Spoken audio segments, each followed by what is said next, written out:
Assalamualaikum warahmatullahi wabarakatuh. Halo semuanya, semoga semuanya tetap sehat ya. Untuk kelas 8, kita akan belajar tentang materi bab 3, yaitu tentang keunggulan dan keterbatasan antar ruang dan pengaruhnya terhadap kegiatan ekonomi, sosial, budaya di Indonesia dan di ASEAN. Yang akan kita pelajari hari ini itu tentang menjelaskan keunggulan dan keterbatasan antar ruang serta peran pelaku ekonomi dalam suatu perekonomian. Yang pertama, keunggulan dan keterbatasan antar ruang dalam permintaan, penawaran, dan teknologi. Indonesia itu merupakan salah satu negara yang kaya akan sumber daya alamnya. Sumber daya alam yang tersebar di Indonesia banyak sekali manfaatnya yang berguna untuk manusia.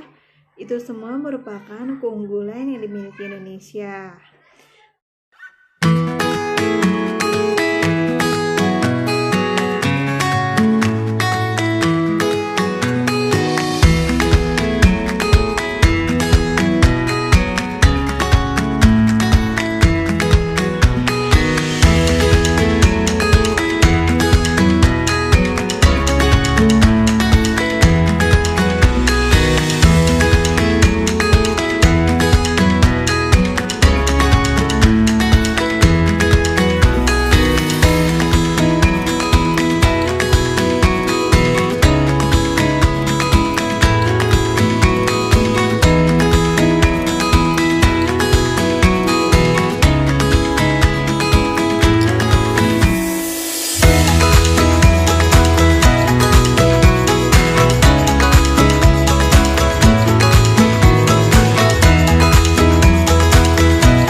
Kamu lihat di situ ada gambar tentang pertemuan antara produsen dan konsumen.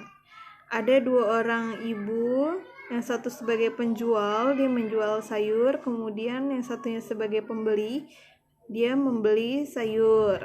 Di gambar satunya lagi, di situ ada bapak-bapak yang sedang mencoba sepatu, dia mau membeli sepatu di suatu toko sepatu. Di situ ada penjual dan ada pembelinya.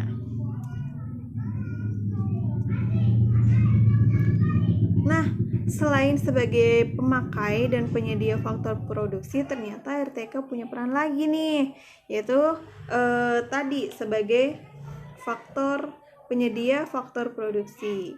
Nah, dia faktor produksi itu dapat dikelompokkan menjadi 4, yaitu sebagai sumber daya alam, yang mengolah sumber daya alam, modal, tenaga kerja, dan kewirausahaan.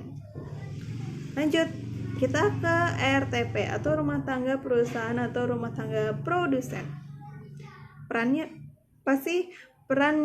itu dia adalah sebagai pelaku ekonomi yang menyediakan barang dan jasa bagi konsumen ya, bagi RTK tadi. Nah, di sini ada jenis-jenis rumah tangga dikelompokkan menjadi 3, yaitu ada badan usaha milik negara, ada badan usaha milik swasta, dan koperasi.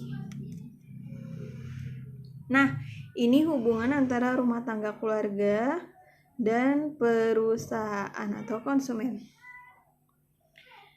RTP, kalau kamu lihat di situ yang paling atas, RTP menjual barang dan jasa, kemudian dibeli oleh RTK, kemudian RTK membayar atas pembelian barang dan jasa tadi kepada RTP, Kemudian RTP membalas jasa dari faktor produksi yang sudah dikeluarkan oleh RTK. Seperti itu. Lalu yang ketiga ada peran rumah tangga pemerintah. Nah, pemerintah ini banyak banget dia punya peran dalam perekonomian. Yang pertama itu sebagai regulator. Regulator itu tugasnya adalah mengatur dan mengendalikan perekonomian. Jadi dia yang mengeluarkan kebijakan-kebijakan ya untuk menjaga stabilitas harganya, untuk menyamakan harga barang dan jasa antar satu tempat dengan tempat lainnya supaya tidak ada kesenjangan harga yang jauh. Terus dia juga berperan sebagai penyedia sarana dan prasarana publik, lalu menyusun rancangan, memberikan izin, lalu memberikan subsidi. Yang kedua, perannya sebagai konsumen. Rumah tangga pemerintah membutuhkan sarana dan prasarana penunjang seperti seragam dinas, ya. Jadi dia pakai juga tuh seragam dinasnya. Penggunaan transportasi itu perannya sebagai konsumen. Lalu peran dia sebagai produsen adalah dia memproduksi listrik, air, sumber energi lainnya untuk masyarakat. Lalu yang terakhir perannya sebagai distributor. Nah, ini distributor itu kan penyalur. Dia berperan untuk menyalurkan atau membagikan misalnya beras miskin atau raskin, atau penyaluran buku ke sekolah-sekolah, ke daerah pedalaman, dan lain sebagainya. Nah, ini gambar dari produk-produk barang dan jasa yang dimiliki oleh pemerintah. Ada PT KAI, itu pemilik pemerintah, dia memproduksi jasa untuk mengantarkan kita di bidang transportasi. Lalu ada PLN, dia menyediakan listrik ya sebagai satu-satunya perusahaan milik negara. Lalu ada Pertamina juga, dia menyediakan bahan bakar untuk kendaraan. Lalu yang terakhir ada rumah tangga luar negeri. Nah, tidak dapat dipungkiri bahwa negara lain juga berperan penting bagi perekonomian di Indonesia. Karena suatu negara tidak dapat memenuhi kebutuhan negaranya sendiri, sehingga membutuhkan negara lain untuk mencukupi kebutuhannya.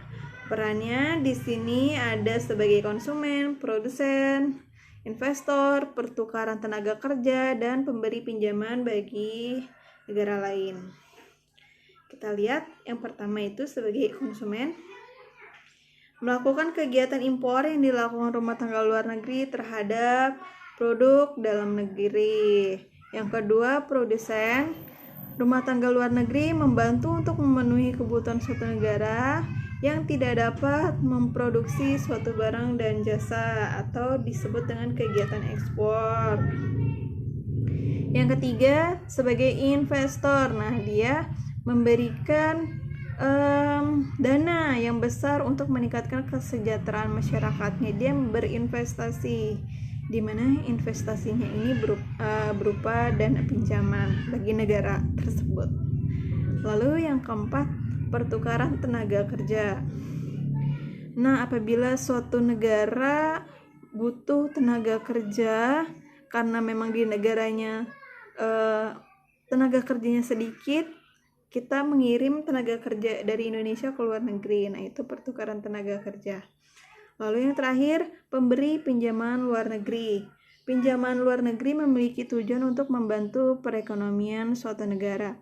Bedanya kalau yang tadi kan investasi, dia memberikan dana pinjaman atau dia memberikan sedikit sahamnya di negara kita. Kalau pemberi pinjaman ini dia biasanya dilakukan melalui lembaga keuangan dunia, atau misalnya ada lembaga kerjasama bilateral seperti World Bank atau Bank Dunia. Demikian paparan tentang materi ekonomi di kelas 8, yaitu tentang pelaku ekonomi dan peran dari pelaku ekonomi. Sampai ketemu di pertemuan berikutnya. Selamat tinggal. Dadah. Wassalamualaikum warahmatullahi wabarakatuh.